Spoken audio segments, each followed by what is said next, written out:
প্রিয় দর্শক, এবার আমরা ডেকে নিতে চাই দ্বিতীয় সেমিফাইনালিস্টকে। চমৎকার, অসাধারণ, বালিকারাও পিছিয়ে নয় সেটা প্রমাণ করার জন্য ইতিমধ্যেই হাজার হাজার বালিকাকে টপকে এই তাওফিকা তাকওয়া ইতিমধ্যেই সেমিফাইনালে উপস্থিত হয়েছে। ডেকে নিচ্ছি কারিমিয়া রহিমিয়া মহিলা মাদ্রাসা ঢাকার তাওফিকা তাকওয়া। ললিত কণ্ঠে পড়ো কুরআন মানুষের প্রাণে প্রাণে। ওয়ালাইকুম আসসালাম। কি একদম রোজায় ধরেছে তোমাকে, বুঝতে পেরেছি। তুমি তো অনেক ভালো করো, দেখা যাক আজকে কি হয়। তোমার জন্য শুভকামনা। সময়ের সেরা হাফেজ। আউযু বিল্লাহি মিনাশ শাইতানির রাজীম। বিসমিল্লাহির রহমানির রহিম। قال ربنا ظلمنا أنفسنا وإن لم تغفر لنا وترحمنا لنكونن من الخاسرين. أعوذ بالله من الشيطان الرجيم. بسم الله الرحمن الرحيم. قال ربنا ظلمنا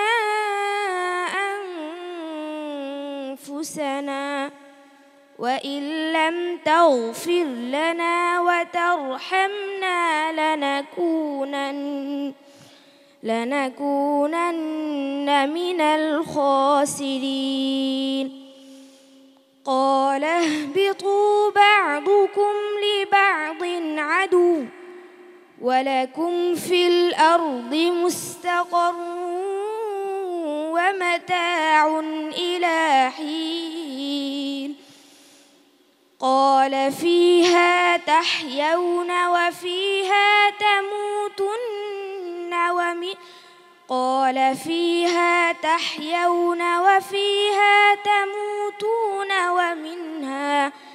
ومنها تخرجون.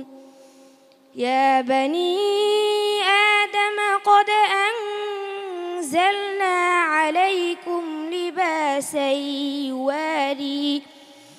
لباسا يواري سوآتكم وريشا ولباس التقوى ذلك خير.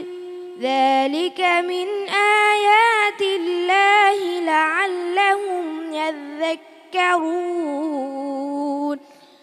يا بني آدم لا يفتننكم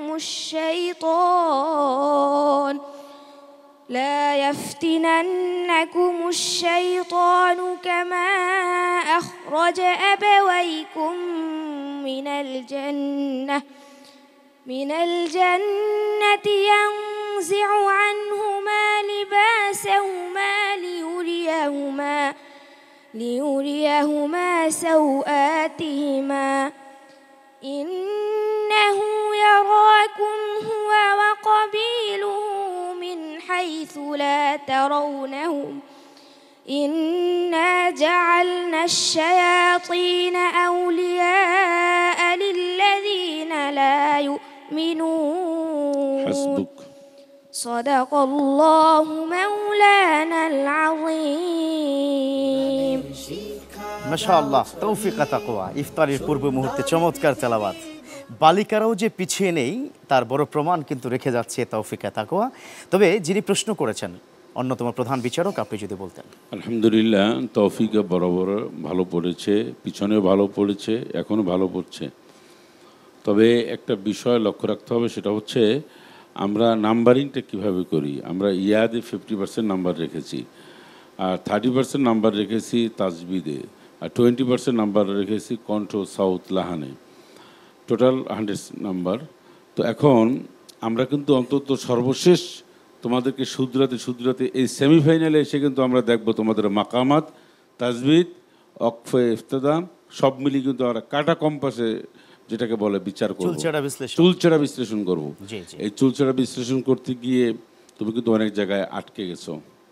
ইয়াদে আটকনি ঠিকই, কিন্তু অনেক জায়গায় তুমি অকফটা মাখরাজের দিক থেকে সর্বশেষ এতদিন মোলাহাজা দেওয়ার পরেও তুমি বেশ কিছু মিস্টেক হয়েছে। তবে আমরা তো এখন দেখব আন্তর্জাতিক মানসম্পন্ন পড়া, এটা দেখবো এখন আমরা। তো তারপর তুমি অনেক ভালো পড়েছো, আল্লাহ তোমার উপর রহম করুন। আমিন আমিন। চলো, আমাদের অতিথি প্যানেলে একজন সম্মানীয় অতিথি রয়েছেন, বাংলাদেশের অন্যতম একজন মিডিয়া ব্যক্তিত্ব, জি মুফতি মুস্তাফিজুর রহমানী। আপনি যদি একটু বলতেন যে কেমন লেগেছে? জি আলহামদুলিল্লাহ, ওয়াসসালাতু ওয়াসসালামু আলা রাসূলিল্লাহ। একসময় বাংলাদেশে কিন্তু মেয়েদের কোরআনে হিফজ হাফেজা হওয়া এটা ছিল স্বপ্নের মতো। রাইট। আজকে বাংলাদেশে অন্তত প্রত্যেকটা জেলাতেই কিন্তু মহিলা মাদ্রাসা মোটামুটি রয়েছে। আছে। এটা অবশ্যই পজিটিভ দিক। তো আমার মা বোনেরা আজকে যে কোরআন শিখছে, হাফেজা হচ্ছে, আলেমা হচ্ছে, আমি আগামীর বাংলাদেশে অবশ্যই একটা কাঙ্ক্ষিত গন্তব্যে আমরা পৌঁছাতে পারবো বলে আমি আশাবাদী, এবং আমরা সেই স্বপ্ন দেখে আল্লাহ তৌফিক দান করুন। আমি চমৎকার, অসাধারণ বলেছেন আপনি। আর তৌফিকে তাকওয়া, ফলাফল বাকি আছে, ফলাফল পর্যন্ত অপেক্ষা করো আর দোয়া করো আল্লাহর কাছে যাতে করে ফাইনালে পৌঁছাতে পারো। ঠিক আছে, শুভকামনা। সময়ের সেরা